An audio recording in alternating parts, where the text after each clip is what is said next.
Assalamu alaikum wa rahmatullahi wa barakatuh.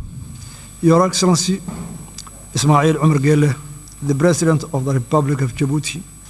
Your Excellency, Dr. Abiy Ahmed, the Prime Minister of Federal Democratic Republic of Ethiopia. Your Excellency, Mohammed Abdullahi Farmajo, President of Somalia.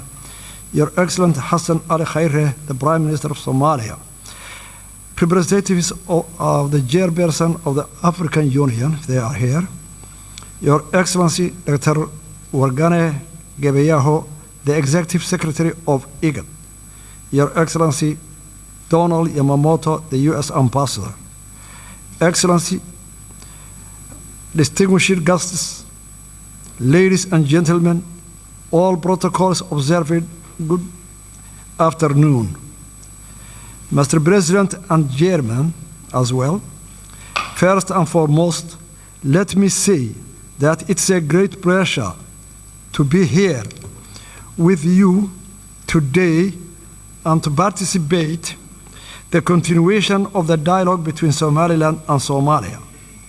Allow me to extend my sincere appreciation to the regional, continental, and international community for your presence here today to discuss a topic of great importance to the Horn of Africa. Allow me to further thank His Excellency, President Ismail Omar Gelle, and the people of Djibouti for their warm and brotherly hospitality in welcoming us in this beautiful country. Though we may be separated by land and sea, nothing will diminish the important role you all play and will continue to play in your efforts to bring peace and stability to the African continent. The region is suffering from a combination of unprecedented challenges, which range from the COVID-19 to environmental and socio-economic issues. Regional cooperation and hegemony is urgently required to steward the vulnerable to more prosperous and stable future. Restarting of these mediation talks with international support is an important factor in securing a more sustainable future in the fulfillment of onerous and worthy duty of building a safe, secure, and stable relationship for the people, for Somaliland and Somalia. Excellencies, allow me to stress the current phase that we are entering is a crucial in shaping the future of the future bilateral relationship between our two neighboring countries, regional stability, and sustainable and prosperous future for the Horn of Africa.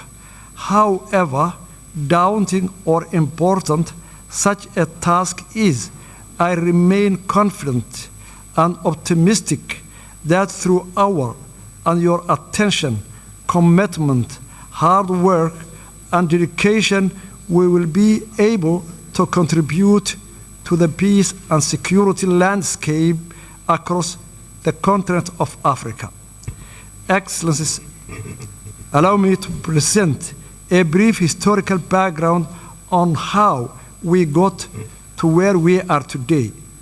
Republic of Somaliland received its independence from the United Kingdom 26 June 1960.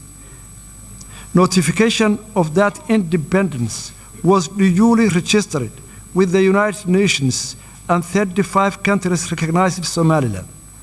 Somaliland voluntarily united with Somalia 1st July 1960 to form the Somali Republic. The union was not legally binding, as the Act of Union was never formally signed. Therefore, the unification effort fell short of the requirements mandated by domestic and international law. From the beginning, the union malfunctioned as Somaliland people were hugely oppressed. The people of Somaliland expressed their displeasure with the Union by overwhelming voting against the new constitution in the referendum held in 1961 and followed full-scale struggle against the Somali Republic.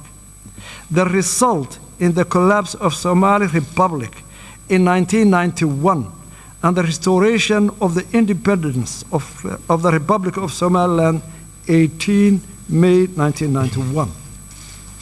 Since restoring our independence, Somaliland, with its scarce resources and with limited international support, has embarked on a steady, incremental, and progressive agenda of conflict resolution, peace building, and state building, and established good governance and functioning government institutions. We conducted a constitutional referendum in which 97% of Somalilanders voted to support the constitution and the independence. Somaliland, during that period, has made rounds of multi-party free and fair elections, including 3 rounds of presidential elections, 2 rounds of local council elections, and a parliamentary election. Republic of Somaliland has created a conducive environment that enabled a thriving private sector and an inflow of international investment.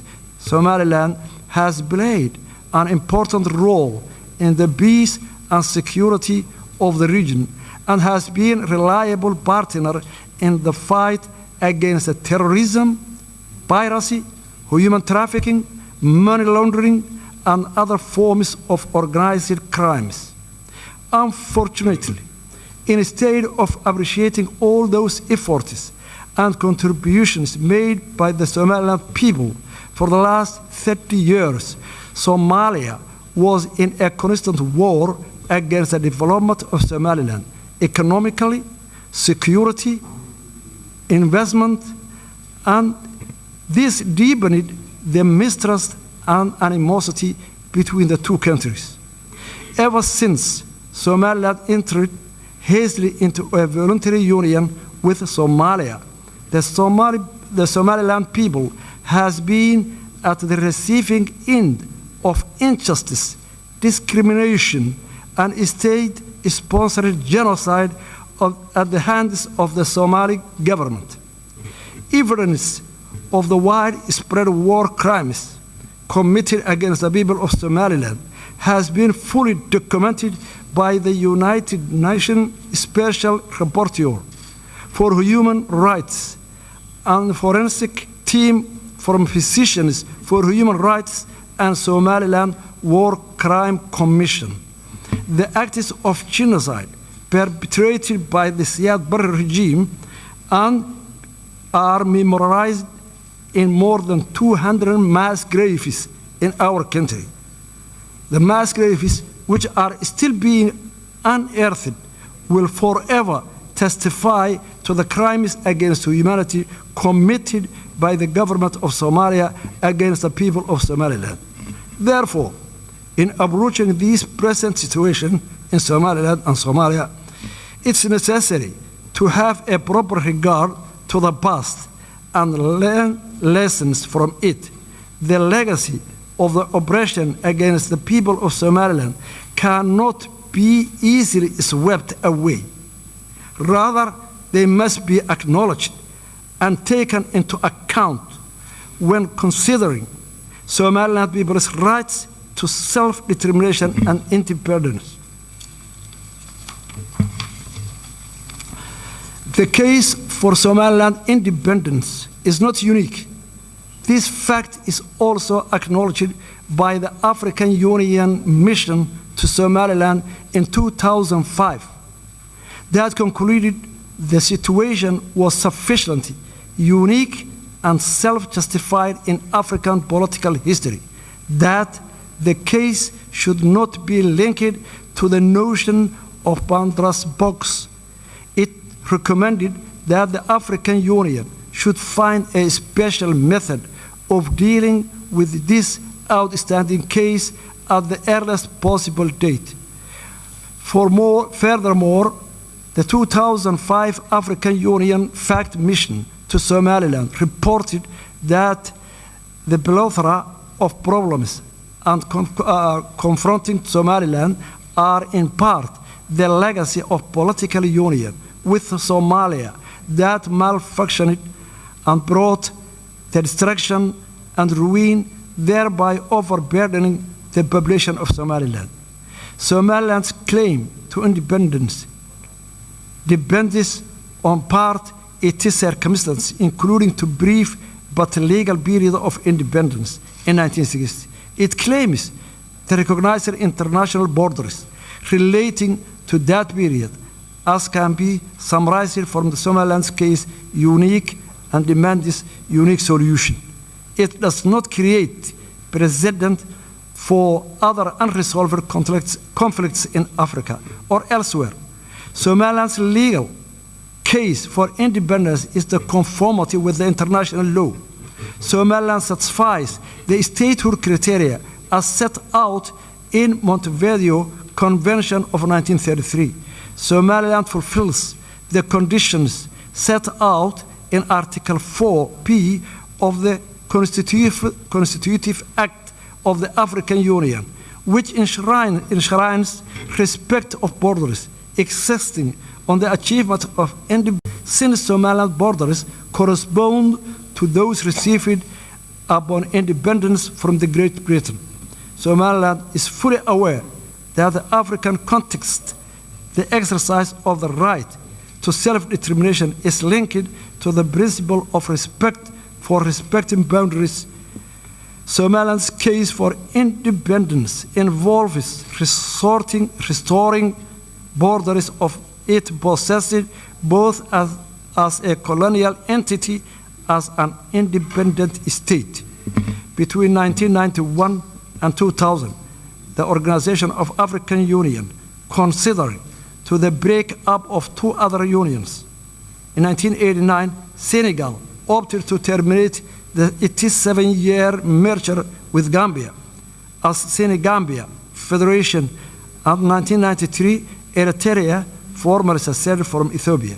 Furthermore, in supporting the Comprehensive Peace Agreement signed in 2005 and subsequently independence of South Sudan and its admission to the African Union, the African Union has accepted the break-up of Southern Sudan. The International Court of Justice, in its legal opinion on Kosovo, declared in 10-4 vote that the declaration of independence of Kosovo of the 17th February 2008 did not violate general international law because the international law provides no prohibition on declaration of independence. Furthermore, the Arbitration Commission of Peace Conference to Yugoslavia produced a series of opinions on the validity of new states' claim to independence and conditions for recognition. The Commission determined inter alia the break-up of Yugoslavia was a case of dissolution rather than cession. Somaliland's pursuit of independence is not a case of cession, but rather dissolution of voluntary union between independent states. A number of African Union member states are also the product of failed union. Mali, Senegal, Gambia, and Egypt have all withdrawn from unions with their borders intact. The African Union has also accepted the independence of territories never previously enjoyed full sovereignty. Following the failure of the unity government, Republic of Somaliland exercised its inherent right to self-determination, which are consistent with the preamble of the United Nations 1948 Universal Declaration of Human Rights. Somaliland has long argued that Somali Republic was two united countries. The failure of the unity government provided adequate ground to the restoration of our independence. We believe in that the key to sustainable and peaceful future lies in the honest and sincere dialogue between Somaliland and Somalia under the auspices of neutral and impartial international mediation mechanism and a guarantor. Somaliland remains committed to peaceful coexistence with Somalia. However, Somaliland insists in that the dialogue should be a two-state process with a substantive agenda that addresses the core issues of the dispute. Today, how can we proceed to this dialogue if the previously signed agreements in London, Istanbul, Accra, and Djibouti were not implemented yet? We cordially propose that a serious mediation mechanism and a guarantor should be in place for this new round dialogue. We thank Somalia for their sincere apology to the horror of yesteryear committed in Somaliland. The current generation of Somalia was, of course, not responsible for what the previous generations did, but it is acknowledgement of the wrongdoings of previous generation is significant and heartfelt appreciated by all Somalilanders. But with acknowledgement also comes responsibility. Responsibility for the damage that horror caused. Words are not enough. Again, words are not enough. The horror of the past requires more than words. It requires actions. The act of recognizing and supporting the independence of Somaliland would go a long way to heal the wounds of the past and enable our states to embrace each other in our independent but closely interwoven futures. I am confident that we can build a bright future together as a brotherly, neighboring nations and for our own people and our region. Thank you very much.